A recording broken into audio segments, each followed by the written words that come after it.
আসসালামু আলাইকুম গাইস। 7টা মুরগির বাচ্চা কিনছিলাম, 3টা মরে গেছে টাকা।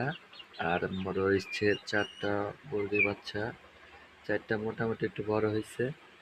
অনেক কষ্ট করে বড় করতে হয়, কিন্তু একটা মুরগির বাচ্চাটা এখন মরে যাইতেছে।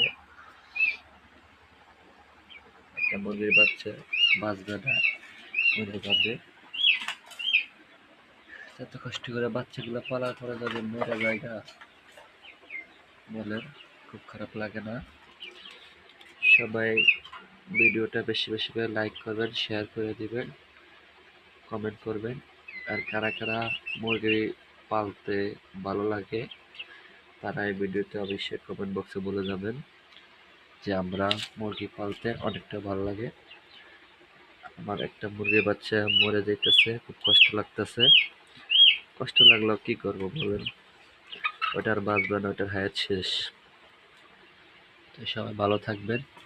নতুন নতুন ভিডিও পেতে হলে চ্যানেলটি সাবস্ক্রাইব করে রাখবেন। আর বেশি বেশি ভিডিওটাকে শেয়ার করে দিবেন, লাইক করবেন।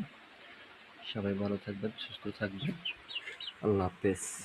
এই যে লাল মুরগিটা মরে যাচ্ছে, বাঁচবে না, ঠিক আছে? এবার ঘুমায় পড়ছে,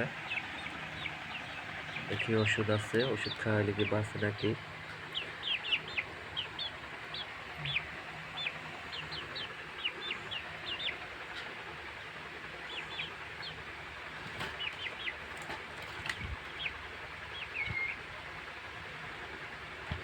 সম্পূর্ণ ভিডিওটা দেখবেন, পুরো ভিডিওটা দেখে অবশ্যই ভালো লাগলে চ্যানেলটি সাবস্ক্রাইব করে রাখবেন।